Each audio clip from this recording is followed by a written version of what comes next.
Hi guys, welcome back to my channel Chikki stories. Video को शुरू करने से पहले हमारे चैनल को सब्सक्राइब कीजिए और बेल आइकन को दबाना ना भूलिए और मेरी वीडियो अच्छी लगे तो लाइक करिए। तीन कामचोर बहुएं।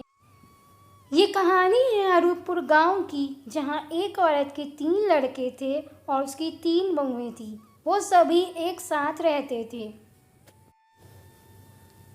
सरला की तीनों बहुएं आपस में सिर्फ लड़ती रहती थीं, क्योंकि उनको लगता था कि वो एक दूसरे से ज़्यादा काम करती हैं। भाभी, आप मुझसे बड़ी हैं तो आपको मुझसे ज़्यादा काम करना चाहिए, पर घर में सबसे कम काम आप ही करती हैं। मैं बहुत काम करती हूँ दिन भर। उन लोग आपस में सिर्फ लड़ती थी। कभी छोटी बहू बड़ी बहू से लड़ती थी, कभी उससे बड़ी बहू उससे लड़ती थी। वो लोग दिन भर आपस में सिर्फ लड़ाई करती थी। भाभी, रात का खाना आप बनाया करिए, मैं बहुत थक जाती हूँ दिन भर। खाना मैं बनाऊं? तुम क्या यहाँ सिर्फ आराम करने आई हो? तुमसे बड़े घर की मैं खुद हूँ। मैं कम काम करूँगी, तुम दोनों को ही ज़्यादा काम करना पड़ेगा, समझी तुम? किसने कहा आप बड़ी घर की हैं? आप एक गांव से आई हैं और मैं शहर की बहू हूँ और मैं कम काम करूँगी। किसने कहा जो बड़े घर के होते हैं कम काम करते हैं? मैं भी तो बड़े घर की हूँ, मैं आपसे ज़्यादा काम करती हूँ। देखो शीतल, हम लोग बहुत काम करते हैं, पर भाभी बिल्कुल भी काम नहीं करती। हम लोग दिन भर काम करते हैं और वो सिर्फ आराम करती हैं। कभी कभी तो तुम भी काम नहीं करती, सिर्फ सारा काम मैं करती हूँ। दीपा भाभी, आप कैसी बात कर रही हैं? मैं भी काम करती हूँ बराबर से, आप ये मुझे नहीं कह सकती। एक दिन उन तीनों में बहुत ज़्यादा लड़ाई हो जाती है और सरला ये सब खड़ी देख रही होती है। वो सोचती है ये लोग अगर ऐसी लड़ती रही तो मेरे बेटे अलग हो जाएंगे और ये मैं कभी नहीं चाहूँगी। मुझे ही कुछ सोचना चाहिए। सुनिए जी, आज मेरी शीतल से और आपकी बड़ी भाभी से बहुत लड़ाई हो गई है। अब या आप घर अलग लीजिए या इसी घर में मेरा किचन अलग करिए। मैं अब एक साथ नहीं रहूँगी। तुम कैसी बात कर रही हो दीपा? मेरे मम्मी पापा अकेले रहते हैं, मैं अलग नहीं हो सकता। और लड़ाई तो हर घर में होती है, तुम्हें एडजस्ट करना चाहिए। शाम को तीनों अपने अपने पति से शिकायत करती हैं। देखिए जी, 10 साल हो गए हमारी शादी को, अब आप अलग घर ले लिए। मेरी इन लोगों से नहीं बनेगी, आप जानते हैं। देखो मेघा, मैं इतना नहीं कमाता कि अलग घर ले लूँ, तुम्हें यहीं एडजस्ट करना पड़ेगा। और तुम्हें ज़्यादा परेशानी है तो मैं कल माँ से बात करूँगा कि वो लोग छोटी हैं, तुमसे बदतमीज़ी ना किया करे। जानते हैं महेश जी, आज आपकी दोनों भाभी खूब मुझसे लड़ी हैं। मैं कुछ बोलती नहीं हूँ तो इसका मतलब ये नहीं है कि मेरे मुंह में ज़बान नहीं है। मैं बहुत कुछ बोल सकती हूँ, पर आपकी वजह से चुप रहती हूँ। महेश सरला का छोटा बेटा होता है, इसलिए वो गुस्सा हो जाता है। क्या कह रही हो तुम? भाभी लोग ने तुम्हारे साथ बदतमीज़ी की है, मैं ये बर्दाश्त नहीं करूँगा। मैं कल ही माँ से बात करूँगा और हम लोग अलग हो जाएंगे। आप जानते हैं जी, आज मैंने अपनी तीनों बहुओं को ऐसे लड़ते देखा जैसे वो एक दूसरे को खा ही जाएंगी। मुझे कुछ ऐसा सोचना पड़ेगा कि मेरे बेटे भी अलग ना हों और ये लोग भी साथ रहें। सोचना क्या है सरला, तुम उन तीनों को समझाओ कि घर में साथ रहने में ही भलाई है, नहीं तो वो तीनों के पति इतना नहीं कमाते कि वो लोग अलग अलग रहें। रात में सब सो जाते हैं, पर सरला को रात भर नींद नहीं आती और वो रात भर ये सोचती है कि ऐसा क्या किया जाए कि उसके बेटे बहू साथ भी रहें और लड़ाई भी ना हो। वो रात भर जगकर सोचती है। सुबह होते ही वो तीनों बेटे अपनी माँ पास आते हैं और कहते हैं कि माँ, दीपा ने मेरा बहुत दिमाग ख़राब कर रखा है कि अलग हो जाओ, अलग घर ले लो। मैंने कल रात तो उसको समझा दिया कि लड़ाई सब में होती है, पर अब मैं इतना नहीं समझा सकता, आप कुछ करिए। हाँ माँ, शीतल भी बड़ी भाभी लोग के झगड़े से बहुत परेशान है और वो भी अलग होना मांग रही है। मैं उसको कहाँ ले जाऊँ? अब आप ही कुछ करिए, मैं कुछ नहीं कर सकता अब। और माँ, मेघा की तो यही रट लगी हुई है कि मैं अलग घर ले लूँ। आप लोग जानते हैं मेरी इतनी कमाई नहीं है, मैं अलग घर कैसे ले लूँ और कैसे अलग हो जाऊँ। आप लोग कुछ समझाइए उसको या कुछ करिए। मुझे पता था कि तुम लोग लड़ाई नहीं करोगे आपस में, मैं अपने बेटों को जानती हूँ। पर तुम लोग परेशान मत हो, मैंने इसका भी तरीका निकाल लिया है और मैं जल्दी ही उन तीनों को अपने पास बुलाकर बात करूँगी। हाँ बच्चों, तुम लोग परेशान मत हो। तुम्हारी माँ रात भर जागी है तो कुछ सोचा ही होगा, और तुम अपनी माँ को नहीं जानते, ये उन तीनों से भी ज़्यादा चालाक है। चलो अब काम पर चलते हैं। उनके जाने के बाद सरला तीनों को बुलाती है।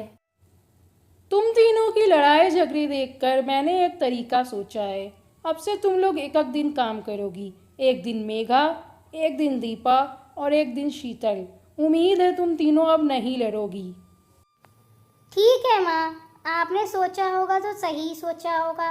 अब से हम लोग एक एक दिन काम करेंगे। आपने ये करके ठीक किया माँ। वैसे भी हम तीनों की आपस में बनती नहीं है। हम लोग एक एक दिन काम करके 2 दिन आराम करेंगे और एक दिन काम करेंगे।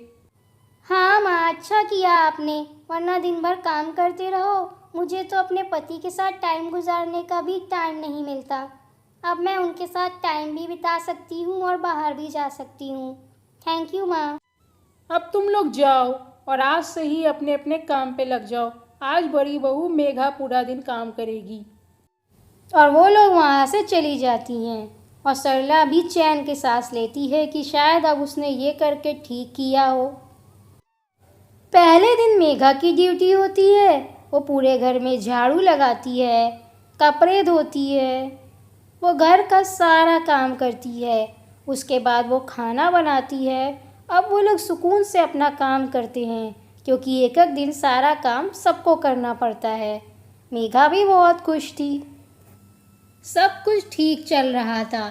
मेघा भी अपनी बारी में बहुत अच्छा खाना बनाती थी। दूसरे दिन दीपा की ड्यूटी होती है। वो थोड़ी काम में आलसी होती है। वो अब भी सारा काम करती है, पर वो काम थोड़ा धीरा करती है। वो भी खाना बहुत अच्छा बनाती थी और सारा काम अपने वक्त पर कर देती थी, पर वो काम बहुत धीरे धीरे करती थी। दीपा भी बहुत अच्छा खाना बनाती थी। शुरू में सब कुछ सही था, पर कुछ दिन बाद सब कुछ बदल जाता है। छोटी बहू शीतल की ड्यूटी होती है। शीतल ऐसे तो बहुत अच्छी होती है, पर उसे काम करना बिल्कुल भी पसंद नहीं था, क्योंकि वो एक बड़े घर की लड़की होती है। पर ससुराल में तो सबको काम करना पड़ता है।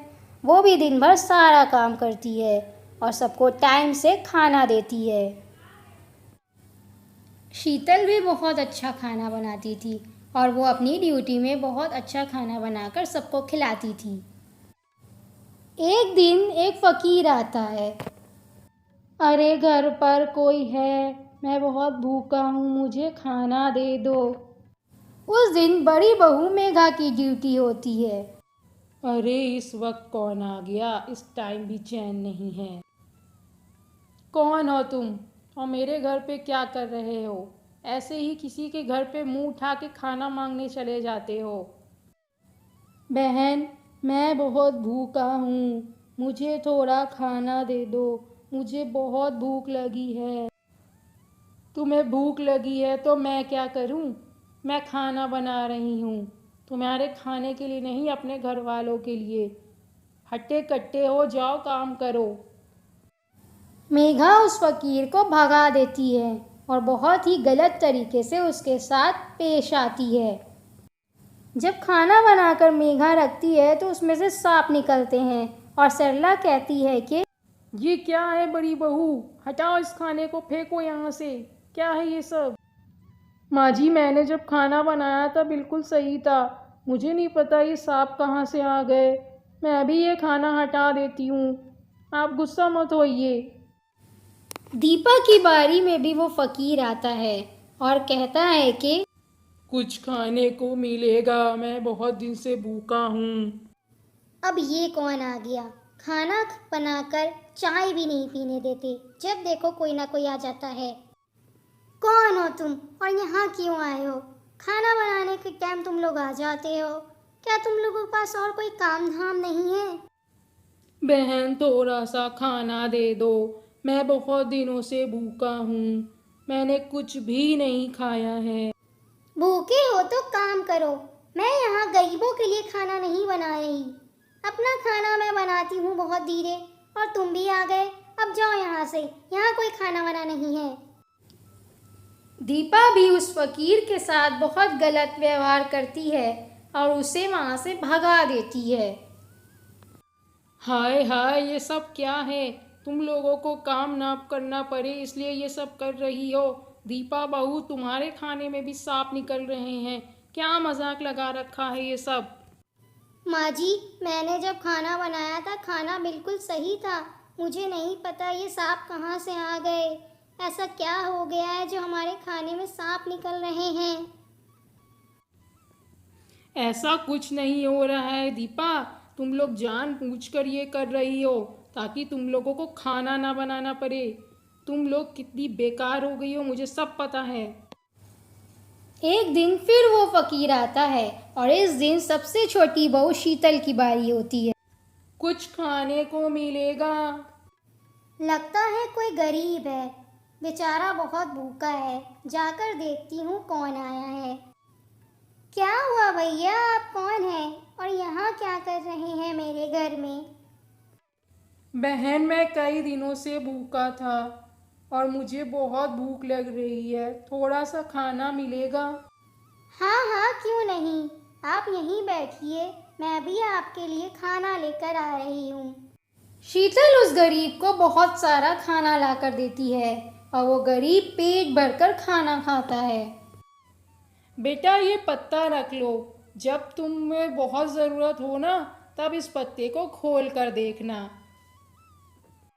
नहीं भैया, इसकी कोई ज़रूरत नहीं है। आपको मुझे कुछ देने की ज़रूरत नहीं है। मैंने आपको खाना खिलाया क्योंकि गरीबों को खाना खिलाना अच्छी बात है। नहीं बेटा, तुम ये रख लो। तुम्हारे एक दिन ये बहुत काम आएगा। फिर शीतल सबको खाना खिलाती है और शीतल का खाना सबको बहुत पसंद आता है। उसके खाने में कोई भी सांप या कीड़े नहीं निकलते।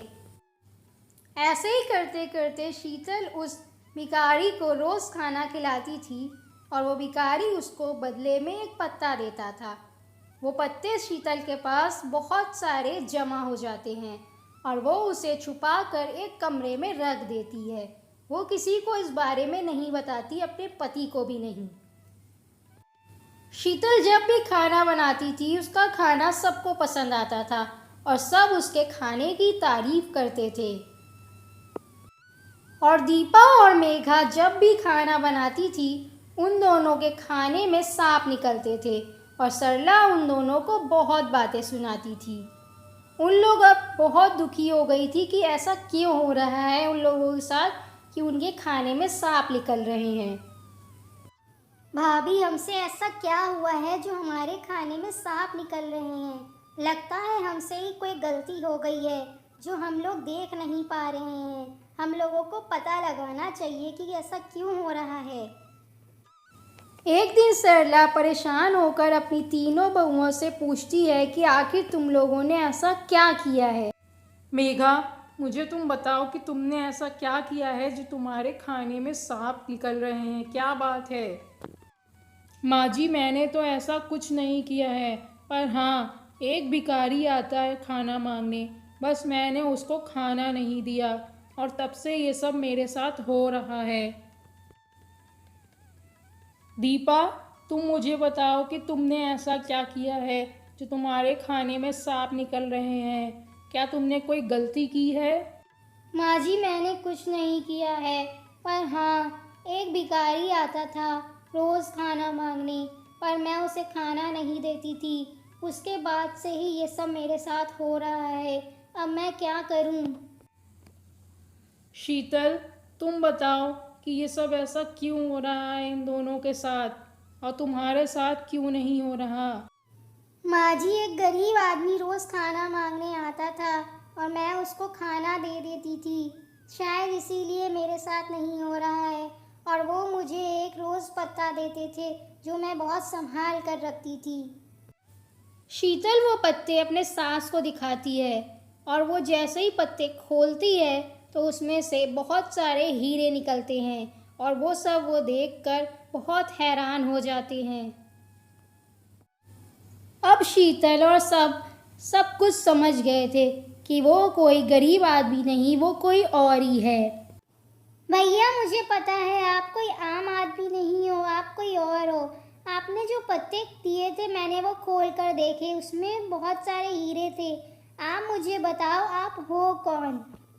शीतल के इतना कहते ही वो गरीब आदमी अपने असली रूप में आ जाता है। वो श्री कृष्ण होते हैं।